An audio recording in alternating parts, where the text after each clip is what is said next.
Welcome to Pro Practice, your guide to piano mastery. I'm Josh Wright, and today's episode is based on the Chopin Etude in E-flat major, Op.10 No. 11. And I'll start this tutorial by playing a few bars of this.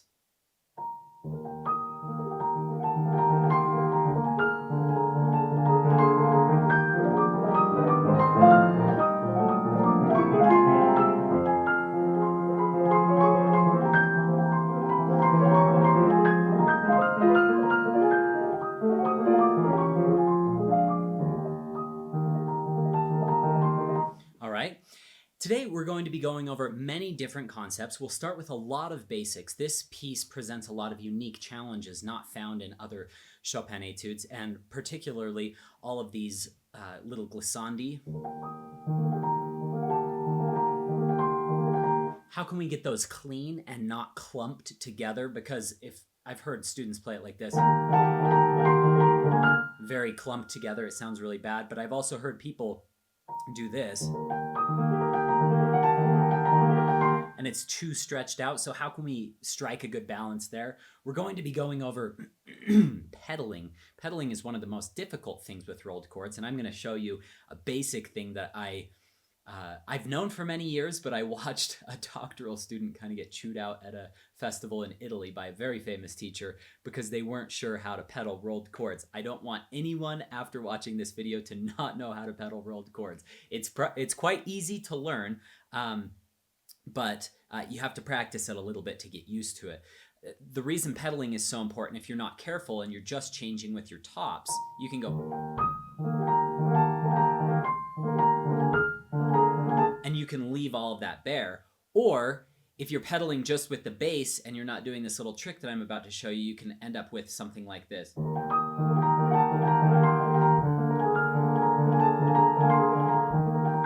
Kind of those gaping holes in the melody. So I have a little way to remedy that. We're also going to be going over how to voice inner lines. There's a couple instances in this piece where we really want to bring out some inner lines to create nice contrast. And then obviously we'll be going over toward the end how to get things up to speed, rubato, different ways of shaping things, the dynamics, so that we can really have a convincing performance of this. There are so many great recordings on YouTube of this, so you can go and watch those. A lot from the International Chopin Piano Competition, a lot of classic recordings like Pollini and others, so you can check those out. I want to just dig in with the how-to with this starting right now. So the first thing that I want you to practice, or the first concept I want to go over, is the concept of rotation and how rotation can actually help you play this piece with a lot less tension.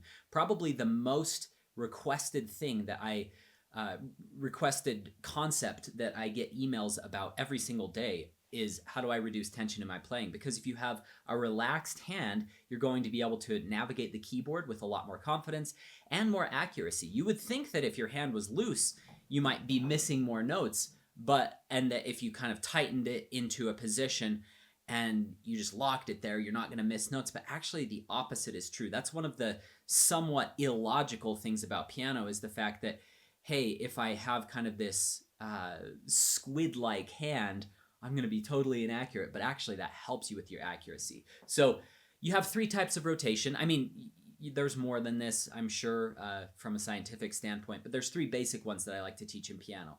So kind of this up-down motion with your wrist, you can use that to facilitate ease.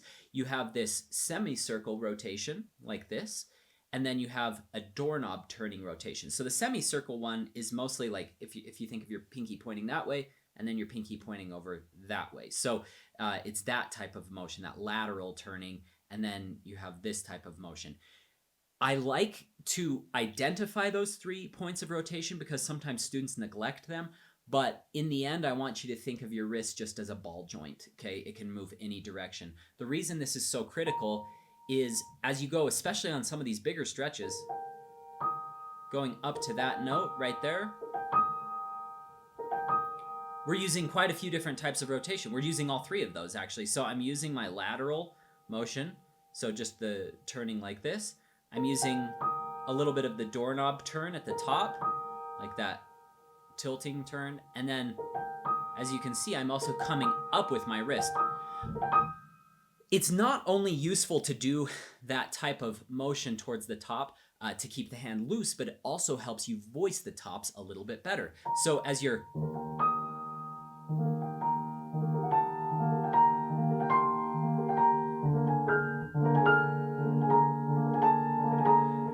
going toward those top notes, you're going to realize that as you rotate toward them, you're kind of throwing into them. My teacher at Michigan, Logan Skelton, always used to say that. He said, throw into your melody, and then you can worry about shaping it after you've got good voicing. So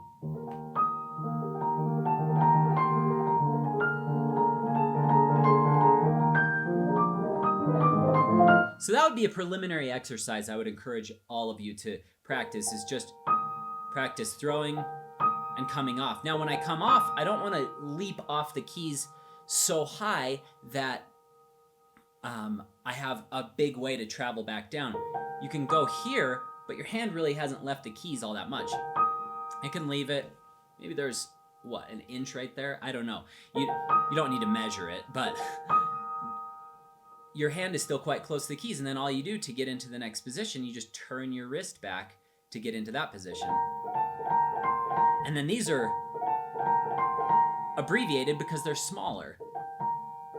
But it's the same concept, and you can start with an exaggerated motion.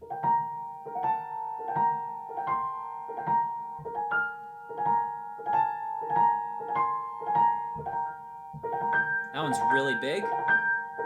Takes a bit of practice to really feel confident with that. And so another way that you can start to build confidence as you work on this. Oh, by the way, that string recently broke and it's been restrung, but it's a little out of tune. I actually had this tune like a week and a half ago and it's already fallen out of tune. So my apologies if that sounds a little weird when we get to that note. You can practice add-on is what I was getting at. So just those two, and then those two, and then I do 1, 2, 4, 5. Even though 4, 5 feels hideous, 1, 2, 3, 5, the 2 to the 3 feels even worse. So 2, 4, and then use that wrist rotation. I get questions. I have pretty big hands, but I get questions from students all the time like, I have smaller hands, I can't do this. And I think of all the pieces that I don't have big enough hands for technically just to do it with ease, like La Campanella. No one has that as an easy stretch. That is 2 octaves. You just use rotation and momentum to get to those. So right there, I'm going to need to employ more rotation to get up to there, because we don't want the hand to be in a stretched out tense position any more than it has to be. This is a very tense position. That's a very relaxed position. If you're just walking along the street, your fingers might be, a little bit separated. You're probably not clamping them together, but you're also not stretching them like this. So we want to be in the most natural position we can as often as we can as we're playing piano. So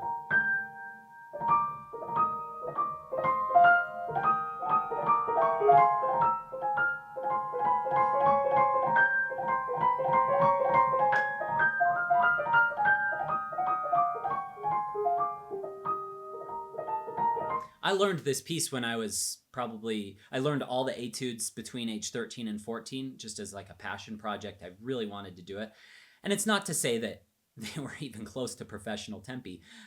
You can go and listen to that. It's on Spotify and iTunes, Apple Music, all those different streaming services.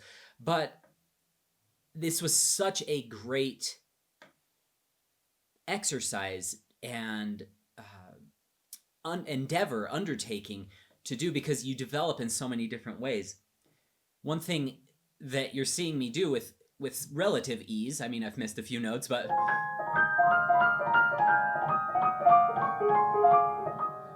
those feel pretty comfortable in my hand. Part of that is due to the fact that I learned it a long time ago, and actually I've never performed this since age 15 or 16.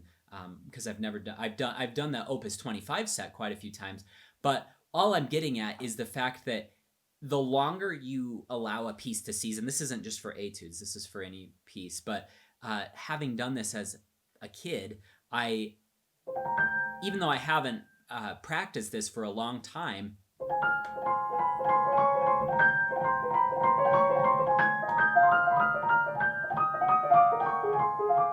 those feel relatively comfortable. I remember the first time I was playing La Campanella with all those jumps.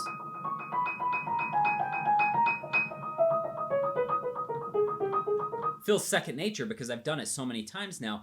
But when I was first learning that, I was 17 or 18. I'd won some smaller international piano competitions. I was like feeling pretty good, and I felt like an idiot when I first did this. So all of this is to say, be very patient as you start to learn these distances in your hand. Use that rotation. Avoid tensing up in the effort to control things better. You want to make sure that you're keeping a totally loose hand. The same advice goes for the left hand. This is a little easier for much of the piece because that stays in the same position for a lot of these. And then as this starts to move around, if you have a real big 4-note one, you have to make a choice. Do I want to go 5, 3, 2, 1, or do I want to go 5, 2, 1, 2? I would most of the time opt for 5, 2, 1, 2. Something like this that covers a 10th, I probably would do 5, 3, 2, 1. Especially if you have to put your thumb on a black key. Sometimes that can be a little awkward, navigating up to the black key and then pulling back out to be real comfortable and confident in hitting that white key. So 5, 3, 2, 1 on that one, 5, 2, 1, 5, 2, 1, 2 on that one, okay? The next thing I want to go over is how to pedal this. This is so important.